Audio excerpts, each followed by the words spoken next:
So in the previous lesson, we have seen how the RGB curves works. Now we are going to take a look at the saturation curves. Yes, indeed. Also, the saturation can be altered towards curves. So right here, we've got the color wheel again. And basically how it works is we can make this inner circle bigger or smaller. And if you look at our image as well, you can see that we're going to add more saturation if we are going to move this up. Or we can also decrease the saturation and make it black and white if we are going to move this down. Again, double click to reset. Now, the great thing here is that we can also create points on this circle. So, for example, we'd like to isolate the red colors. So that means I'm going to vivid Spider-Man a lot more in the background. And for that, I just click here somewhere in the reds to create a point for that. And to isolate that, I'm going to create 2 more points next to it. And that means when I'm going to take the middle point now, I can increase the saturation only for the reds.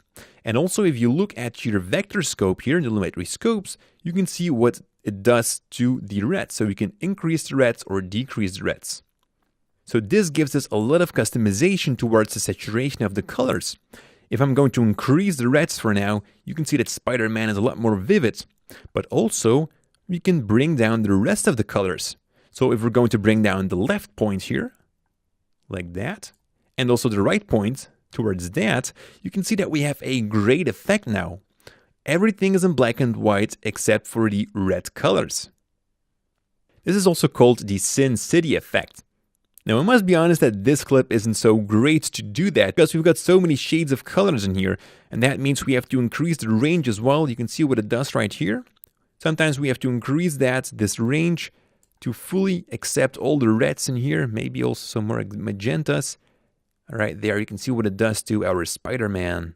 But also again, you can add more points to it. So maybe if you're taking too much yellow in here, just create another point and make a curve out of it. That's also what the name says. It's a saturation curve. So don't be afraid to add lots of points in here. Make curves. That's what this thing is for. And this is how you can actually fully isolate only that red color of Spider-Man. If you wish to reset this, again, just double click in your saturation curve. Now below here you will find several colors.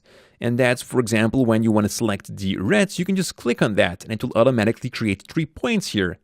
And you can then just move up those reds to increase the saturation of that. Same thing goes for the blues. If you want to alter the blues, then just click on the blue and it will automatically create those 3 points again. So you can either do this manually with the pen tool here, just click anywhere where you want, or you can already select any of these colors here. Now, it doesn't always mean that you're going to make drastic changes like I've done with the Spider-Man, but sometimes, for example, you want to have a more natural skin tone. And then you can select somewhere right here, the yellow, orange, this side over here, and just move that saturation just a tiny bit up to alter those skin tones and make her look a lot more alive. And if we look at the before and the after, you will see that the changes are just minor. Actually, a lot more to her hair, but that's also because of the situation over there.